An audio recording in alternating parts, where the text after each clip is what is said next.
Mari kita melihat kebenaran firman Allah yang terdapat di dalam Ibrani pasal 13 ayat 5 sampai yang ke-6. Demikianlah firman Tuhan.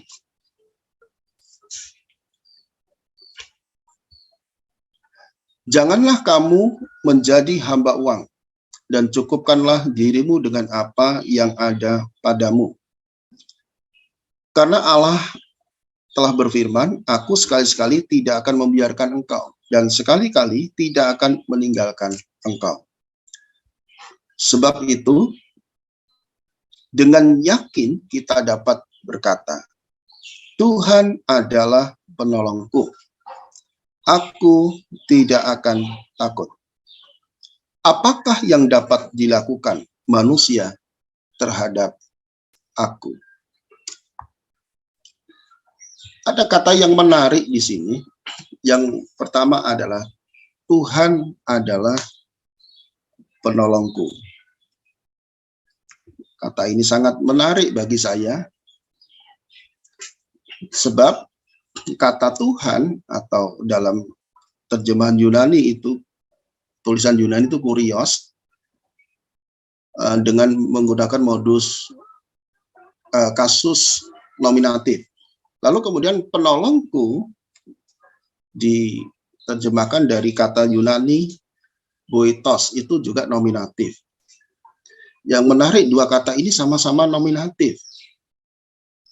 Artinya ada sesuatu yang luar biasa. Tuhan adalah subjek, penolong itu juga menggunakan nominatif, yaitu subjek. Jadi sesuatu yang double di sini, dua kasus yang sama, ada keistimewaan. Nah, sebenarnya kata adalah tidak ada di situ. Tidak ada dalam tulisan Yunani. Yang ada adalah kata emoi.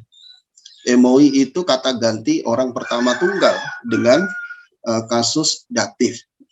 Jadi kalau diterjemahkan, mestinya Tuhan penolong diriku. Penolong dari diriku. Bisa menggunakan datif, bisa juga menggunakan lokatif. Tuhan penolong diriku.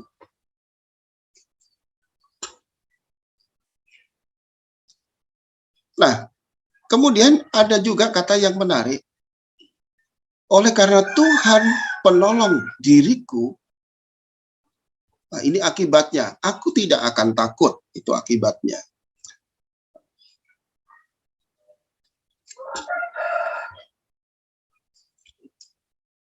Dalam kitab Ibrani, sungguh luar biasa kalimat yang pendek ini.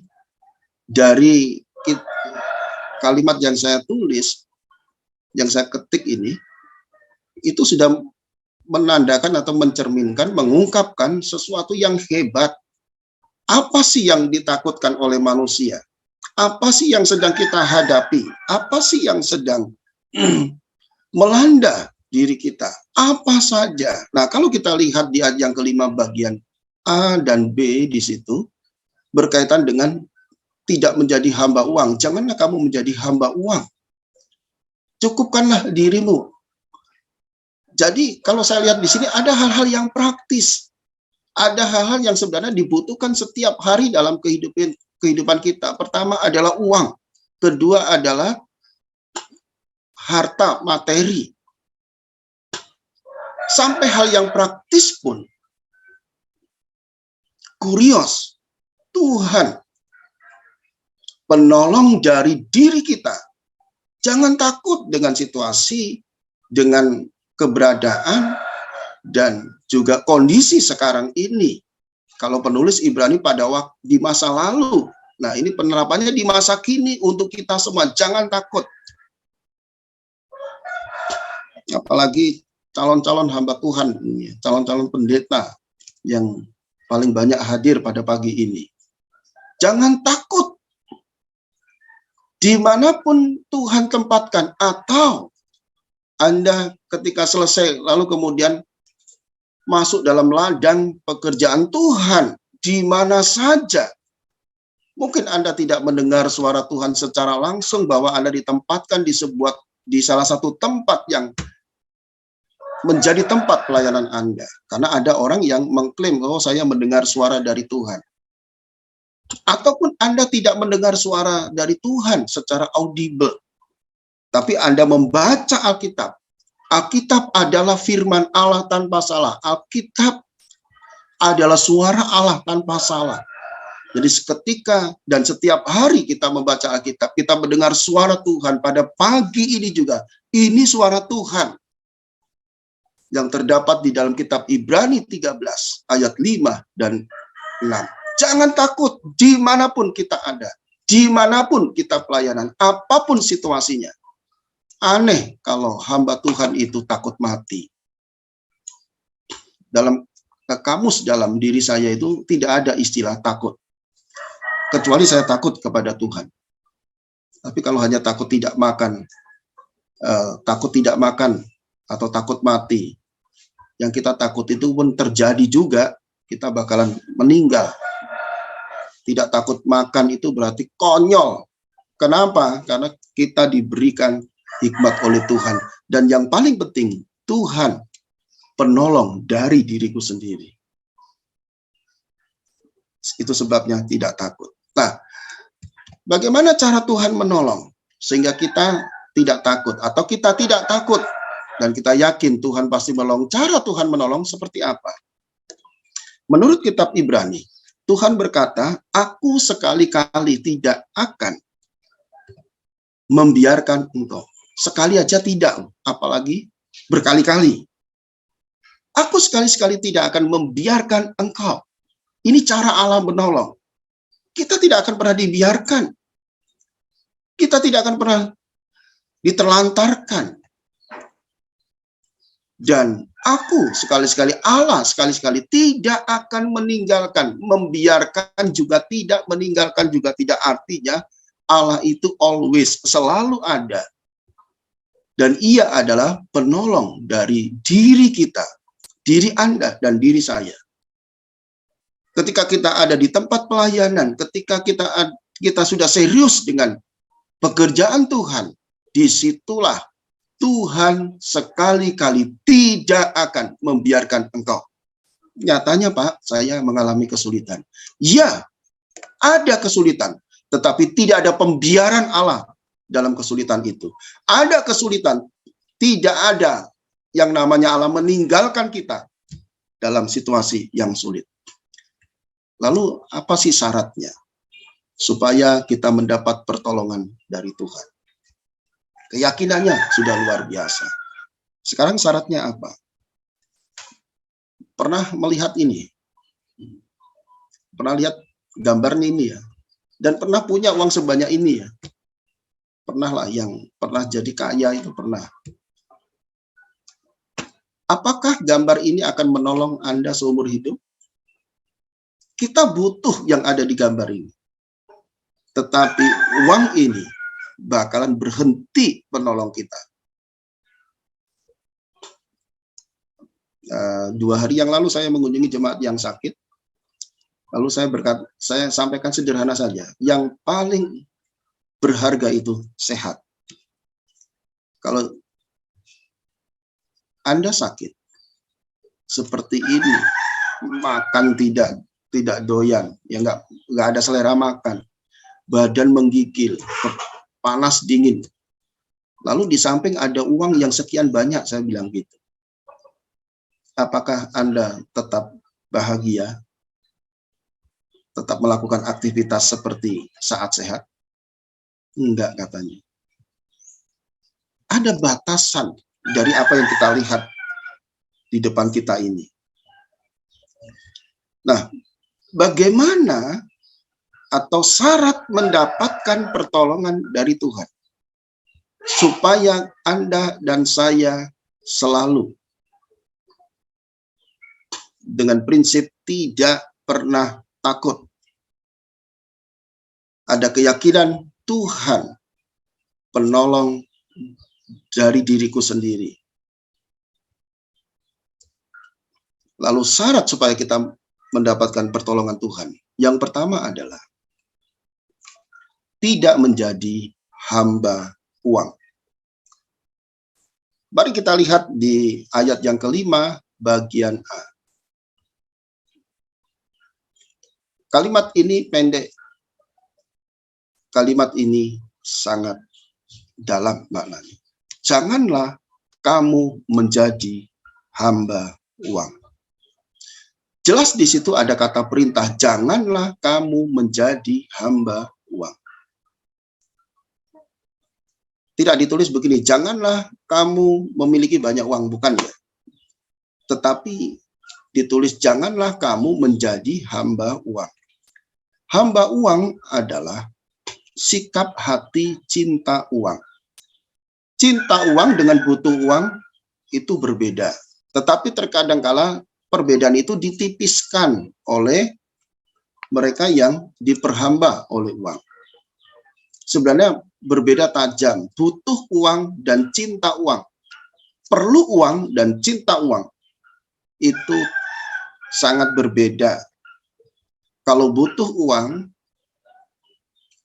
sebagai sarana hidup, tetapi kalau cinta uang itu menjadi kekasih hidup, bukan sarana hidup, kekasih hidup yang sudah mengubah orientasi hidup.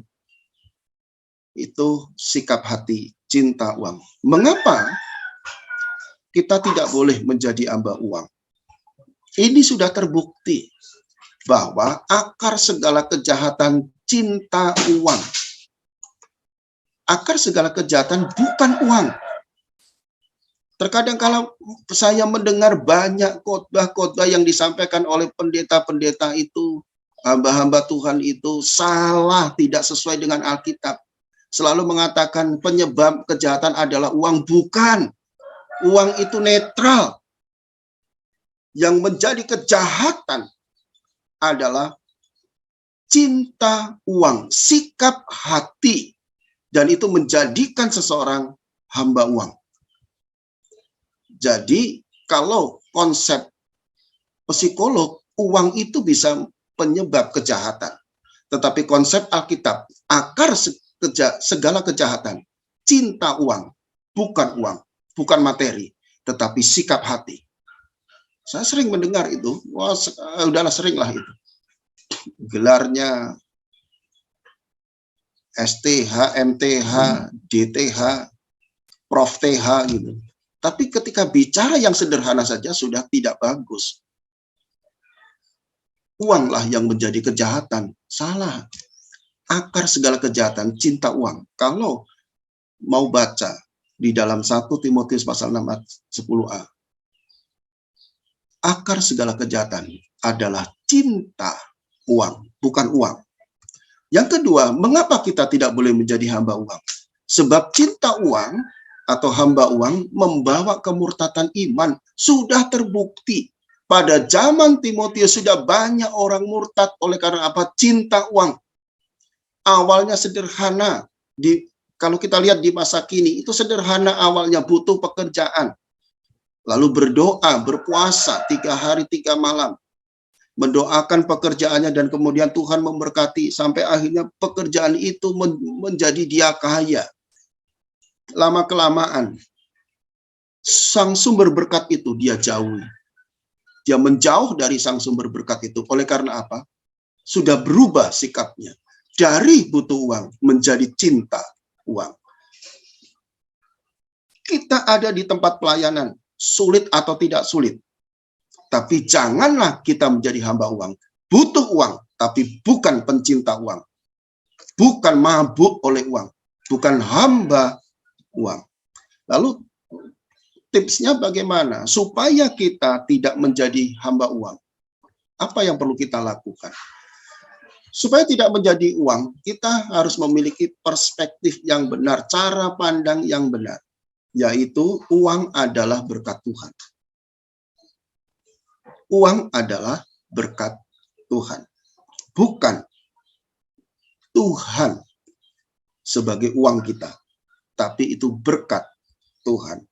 Yang kedua adalah mengelola keuangan secara bijak dan bertanggung jawab. Kelolalah itu. saat mendapat berkat berupa uang, dikelola dengan baik. Sebab kita punya kebutuhan-kebutuhan yang memerlukan uang. Kita beli pertalit, beli pertamak menggunakan uang. Atur itu dengan baik, kelola itu dengan baik. Mana untuk Tuhan, mana untuk diri kita sendiri. Yang ketiga, tidak kikir atau tidak pelit saat mengelola keuangan.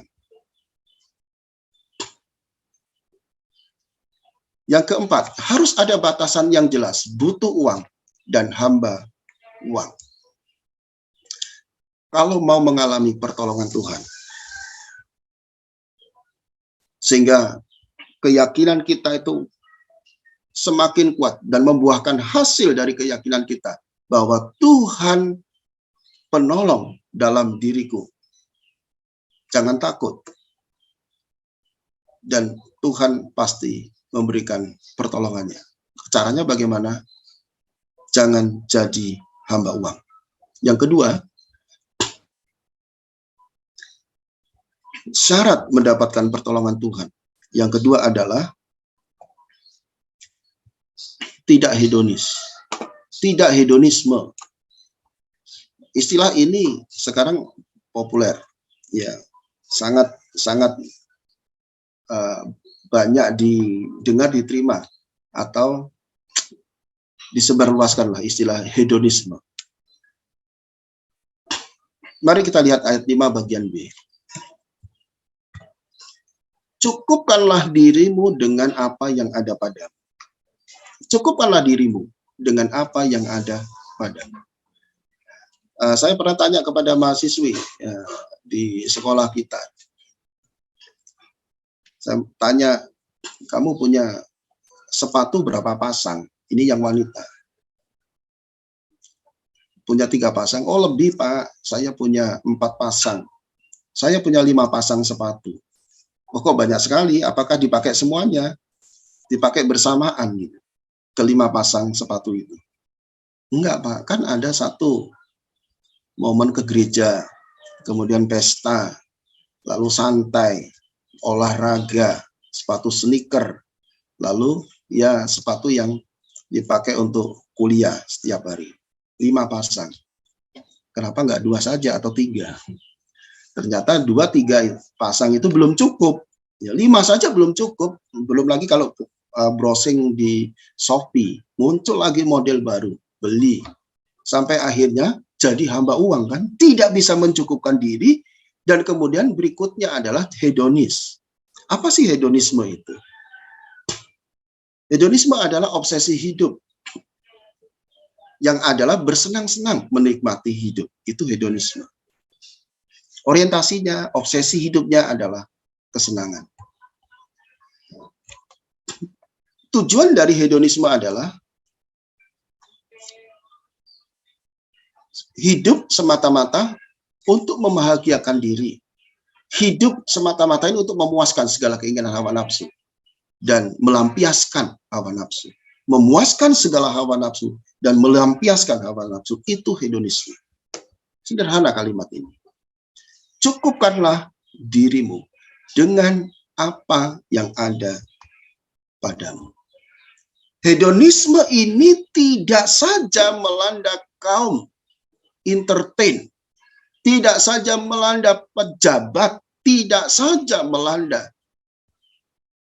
orang-orang terhormat, orang-orang kaya, tetapi yang namanya calon-calon hamba Tuhan dan hamba-hamba Tuhan selalu menampilkan sisi hidup yang hedonis. Tampil keren boleh, tetapi jangan hedonisme. Tampil sopan itu bagus, tetapi tidak boleh hedonisme. Kenapa? Karena itu bertentangan dengan firman Allah. Bukankah Alkitab berkata, cukupkanlah dirimu dengan apa yang ada padamu. Sekarang ini fenomenanya, pendeta hamba Tuhan di desa-desa berupaya untuk memiliki mobil, membeli mobil. Padahal gereja dan rumahnya itu bersebelahan. Kalau saya berpikir, untuk apa sih mobil itu? Hanya terparkir di garasi gereja. Gak pernah kepake. Jarang dipakai. Mau kemana? Tukar mimbar juga sebulan sekali.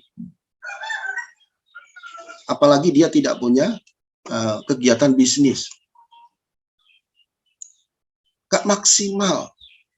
Dari sudut pandang ekonomi saja itu tidak ekonomis. Itu pemborosan. Tapi ini sudah melanda dunia ini. Siapapun pasti terkena jika tidak memiliki keyakinan Tuhan penolong dalam diriku, atau bagi dari diriku, karena kata datif itu lebih tepat diterjemahkan dari Tuhan penolong dari diriku sendiri. Itu sebabnya tidak perlu takut. Di tempat pelayanan di desa pun kalau saatnya Tuhan memberkati, diberkati kita.